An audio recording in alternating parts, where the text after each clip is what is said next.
having conversations about dating and relationships. And it's a subject that's really been on my heart to discuss with people because I believe that the dating process is often overlooked and not valued. The thing about it is, I've seen so many stories of people getting divorces, and some of them they've been together for years and you never would have thought it, but then you find out that there were infidelity issues, there were abuse issues, there were financial issues. So I start to wonder about the dating process. Are we taking the time to really get to know people on a deep level? True intimacy. I really believe our society promotes intimacy as sexual behavior. And that's not what true intimacy is. It's a close connection. It's a friendship. It's knowing each other, knowing each other's wants and desires, knowing each other's needs. And it's not always a sexual thing. And I think we live in a society that wants to skip the dating process. They want to skip the true connection. People want to have conversations that are at a surface level, very frivolous. Nothing that actually makes you think and connect with your feelings, because it's easy to talk on the surface. It's easy to talk about, work and fun, travel.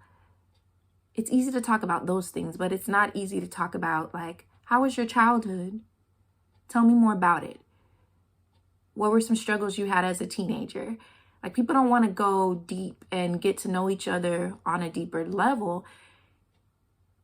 And you start to realize that people carry issues with them from childhood, from their teenage years, from college, or just different things that they go through in life. And a lot of times people are in denial or not even aware of some of the issues that they've carried with them throughout their life. And those things start to come up and come out in relationships.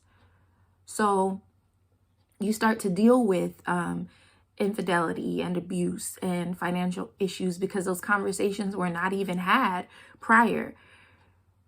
Like, are you in agreement on the way a household should run? Are you in agreement on how to save? Are you in agreement on how a child should be disciplined? Are you in agreement on your religion and what you believe, on how you want to raise a child in that way? I think we often want to skip the process, and those types of things are conversations you have before an engagement, before marriage. And it could be that you are engaged and those are conversations you have before you get married. And maybe you have a mediator, like a counselor, to help you prepare for marriage so that you can ask those tough questions that you need to know. Because I'm not saying like everybody you date, you have to have these deep, deep conversations with. I'm talking more so about someone that you are looking at as a potential future mate, long-term.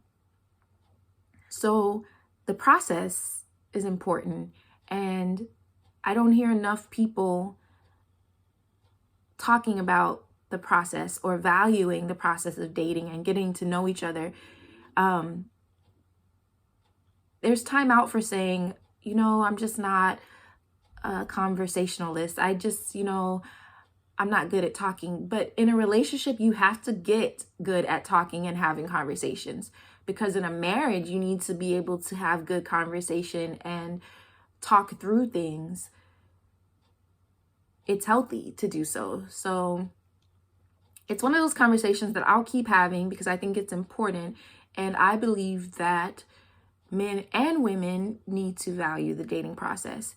And those that do will take the time to actually get to know each other and not just jump into a serious relationship or jump into a marriage. And I'm not saying that every marriage that ends in divorce was jumped into, There's people who dated for a long time and they got married and then it didn't work out. So I'm not saying that, but what I'm saying is, are we having the right conversations prior to marriage? Are we really connecting to who a person is and seeing people for who they really are? Or are we seeing them the way that we want to see them, and we're just finding the little pieces of good and we're hanging on to that and using that to jump into a marriage, knowing that there were signs of things that maybe we should have considered before jumping into like such a deep relationship with someone? And not even always a marriage, but even just a serious relationship. Sometimes we don't pay attention or we ignore signs that someone gives us, or we have a lack of information because we haven't had the right conversations with the person before jumping into a serious relationship or a marriage. So it's something that is on my heart. I think it will be on my heart for a while, because it's just something that I just think we need to figure out.